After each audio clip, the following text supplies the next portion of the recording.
Hey guys, it's Karashkur here, yet again with another matchup. This one I think was one of my favorites in the recent days. It's Mongols against Delhi Sultanate. It was very intense for many reasons. Lots of skirmishes, lots of feudal age fights. Both players going to the third age at the same time. I'm going to show you the timeline. I was ahead of him until the mid-feudal age, then he went atop, he killed villagers, I killed villagers, and then we had some fights, and then it was victory. Let's see, the villager count was very even until he did a very good raid. I was close to surrendering, but I did not surrender. And then I found some villagers of his. We evened it out a little bit, but my army was much better than him. And usually when this kind of stuff happens, it's always the fight that decides. So when you see a timeline that goes, okay, you're better, let me show you another game. This one was a defeat, and I'm going to check the score.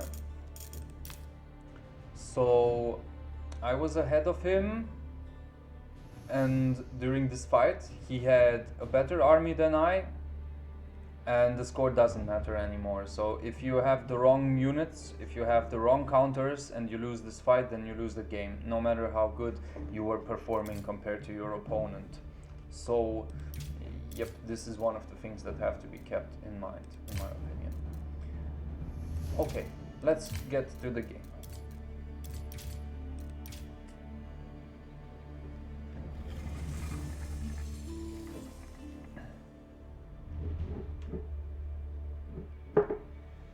The map is Gorge, which is, in my opinion, a pretty gorgeous map. I like the map.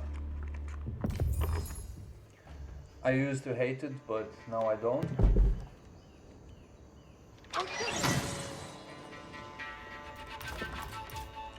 Let's start this one in cinematic, shall we?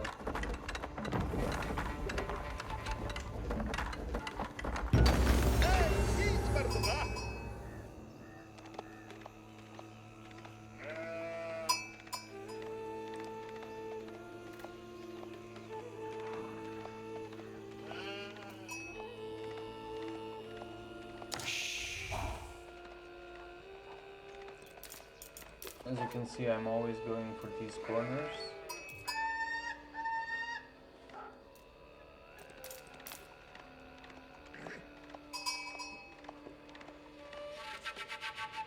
And I got the sheep here.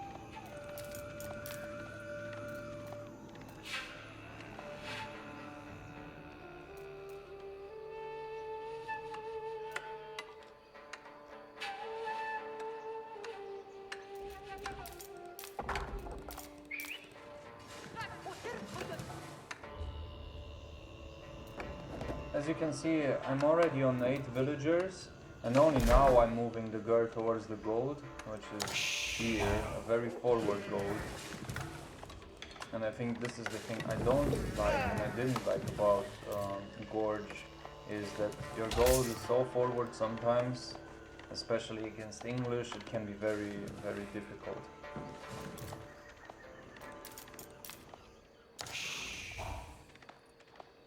He's actually collecting my sheep. My sheep. I mean, they are Gaia's sheep. I missed this one, I don't know how. I think that's why it's important to switch between town center, town center, Khan. Check if you have only 2 here. Good. Okay, town center, Khan. Okay, what is he seeing? And so on. I also want to see if my opponent noticed the horseman.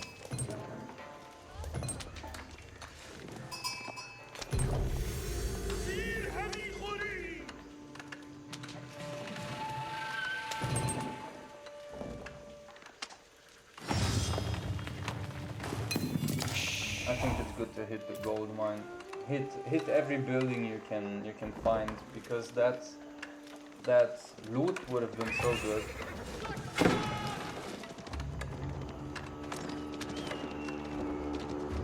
I got very envious when I saw this. And when I feel envy, I do this.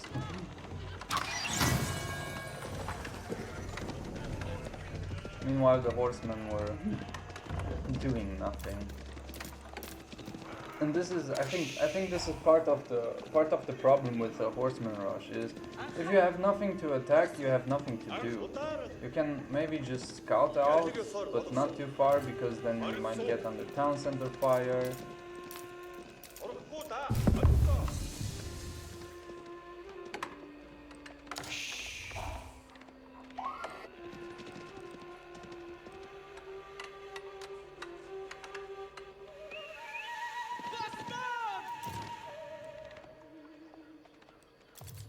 And it was a mistake going in this direction and not in the other direction. But still, even afterwards, I managed to get some sheep, because he's missing lots of sheep, just like me. And these sheep that are actually on the edge of the map are sometimes so hard to see, so easy to overlook.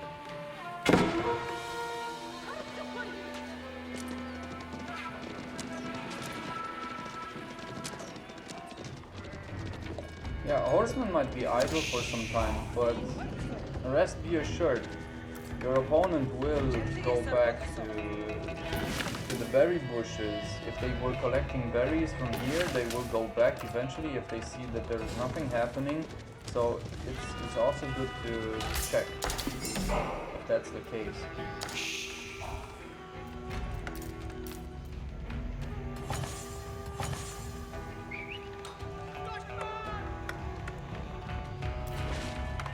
Scouting, but he has no production buildings yet.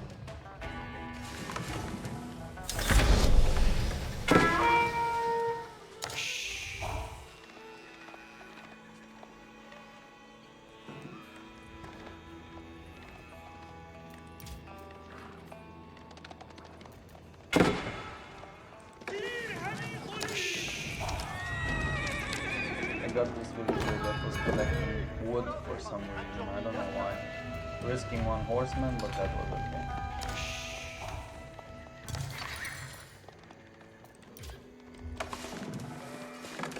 So we went for the Ghazi Raiders.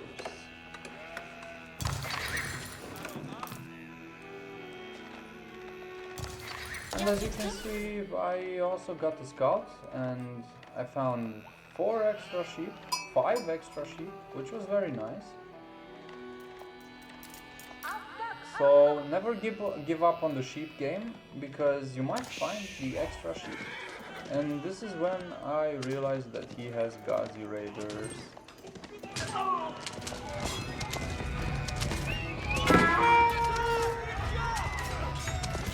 Micromanagement, very important in my opinion. If you are playing with Mongols, with Mangudai, it's very important to move your Mangudai away from the danger.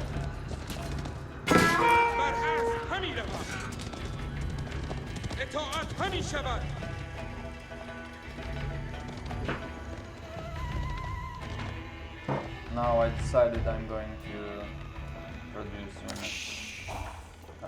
Horseman, Keshik, Mangudai. The typical Karshkur composition. A mixed roster of units. As mixed as possible. Ghazi Raiders, good against Keshik.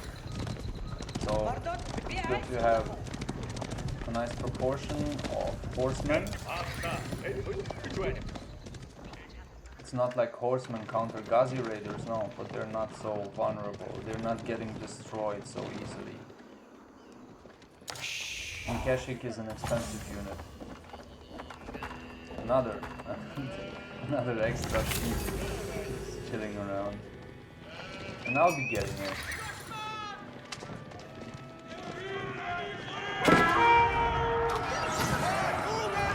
I should have moved the trader much faster towards my army.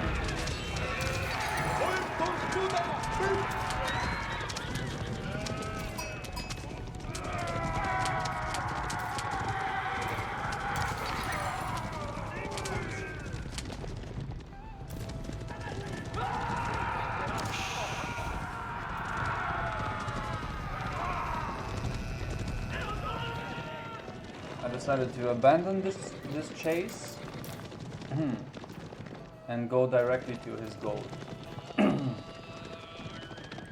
Also, tower here, deer stones here, means I have a lot of range. He mixed in archers to counter the Mongol, which is not a bad move. The problem is that the Ghazi raiders are faster than the archers, so if he is chasing, I still get the chance to attack the Ghazi raiders.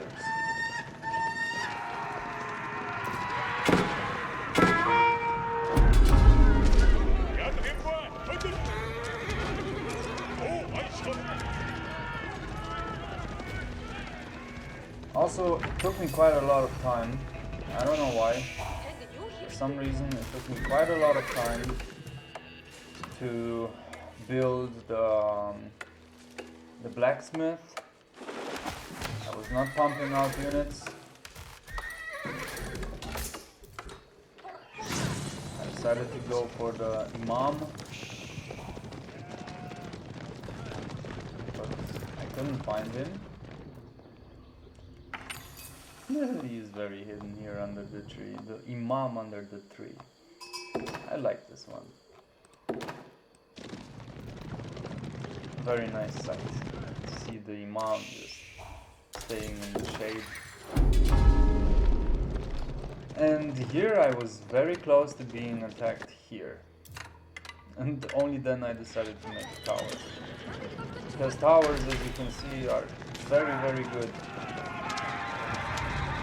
And they are essential. Also, the deer stones. He is moving in the wrong direction because I have quite a lot of speed here. My sheep are running so fast.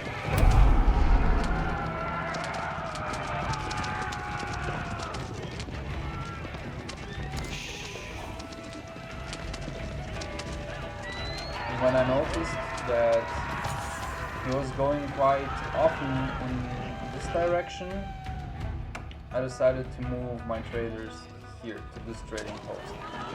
Just because, yeah, and as I said, archers will stay behind, the Ghazi raiders will chase, and you can still get some hits with the Mongol. And now the Imam has done his mission, his holy mission, and he should have run away. We cannot convert Mongols to Islam. Although Mongols would take up any religion, so it wouldn't matter to them.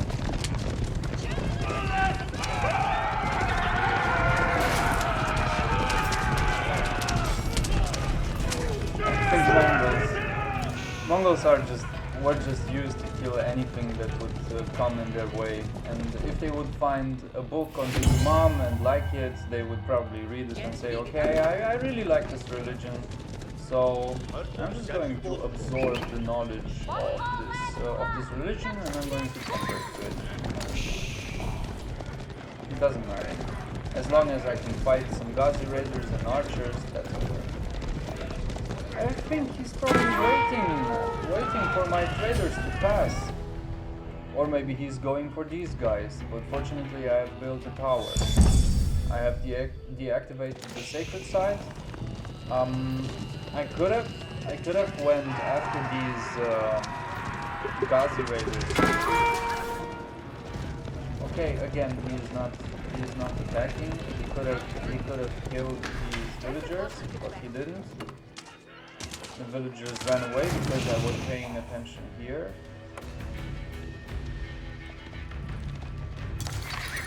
And now he's getting dangerously close to my base. And I think only at this point he realized that my traders are going the other way. And this was the very thing.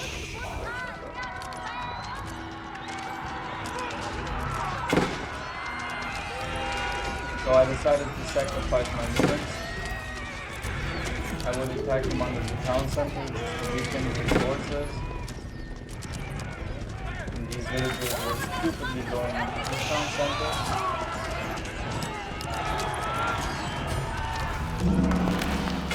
And my main army was far away.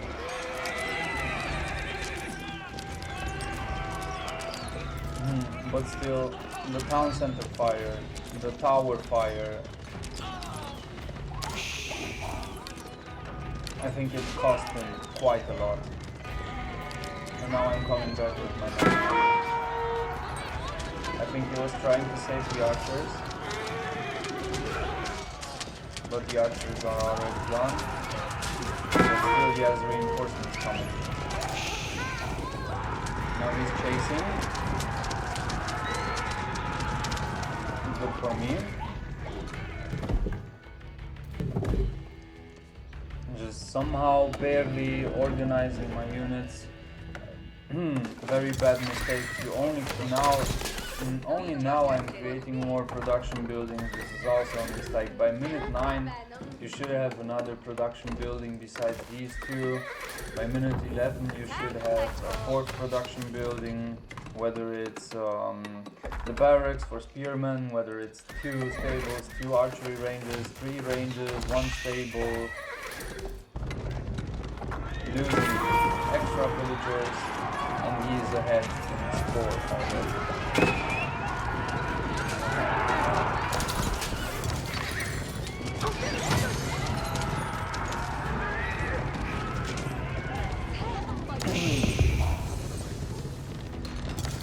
On one hand, I was demoralized by his attacks. On the other hand, I still felt that I had a better army than his. Let's check caster mode to see what kind of upgrades we have. He has all the upgrades, I have none. Mistakes were made on my part. But still, I managed to hold.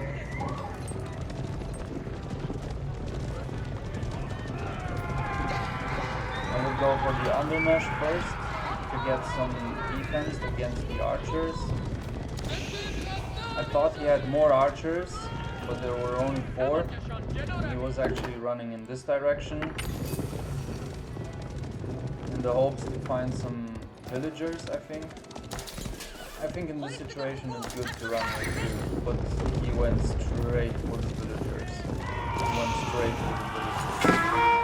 And this was very bad. But check this. Check this. Wait. So okay, so he was going here. So he was going through this patch, and I would go like this. So I would maneuver like this, but I knew he would think that I would come the other way around and he would come back, but it was a trick. And check this out. Scouting falcon, getting back. Trying to escape, no chance. And obliterating his army.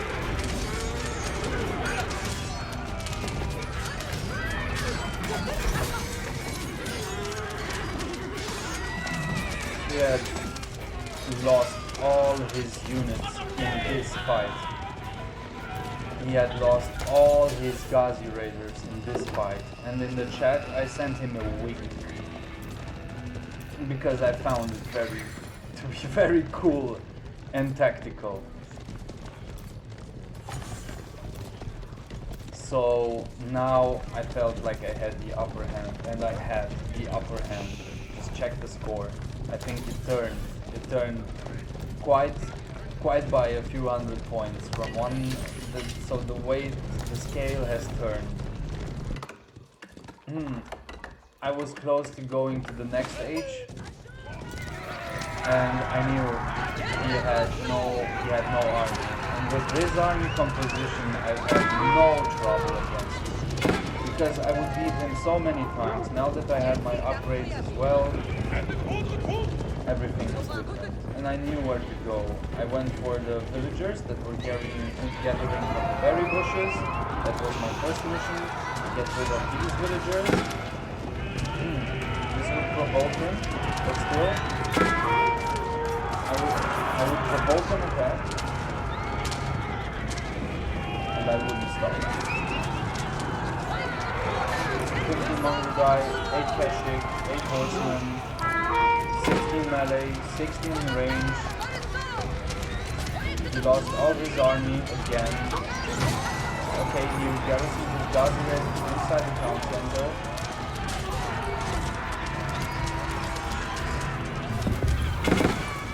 But still the massacre would continue.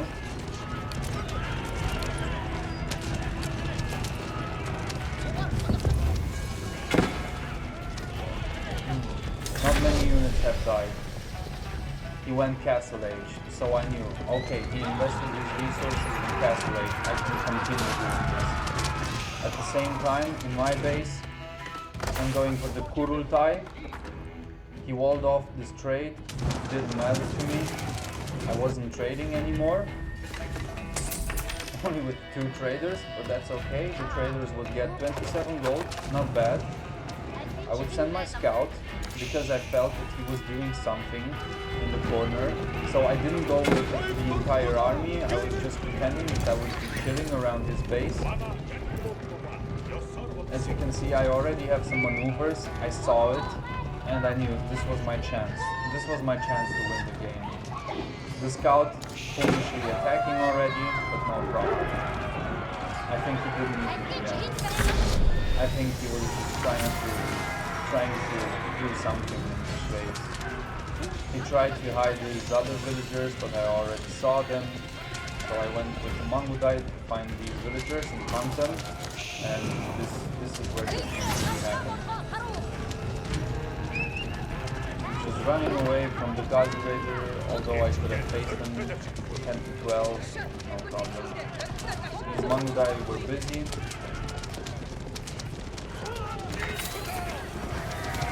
Getting all the upgrades for the Mongol, the balanced projectiles, and preparing for the final attack.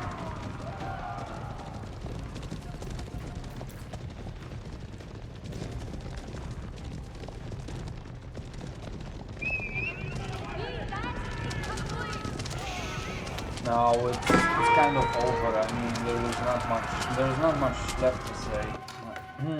I could afford to just put these villagers on this gold. I got the upgrades.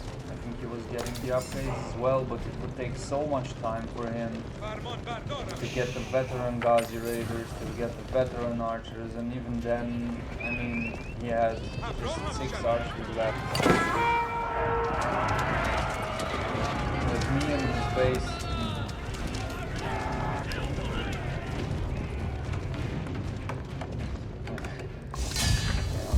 And this was I would have showed you the map, but I guess throughout the match, I think watching this game, it's quite clear how the map looked like, where the choke points were. But I think in this particular matchup, the fight in the southeast corner of the map was actually decisive, because I think I killed maybe 20 Gazi Raiders just by using this maneuver, and that's when the GG happened, because I had clear access to his base. He didn't have towers in his base, he didn't have walls, so it was very easy for me to enter. So yeah, fun game. I was sweating a little bit because I even forgot about the blacksmith, but I hope you enjoyed it, and see you in the next round.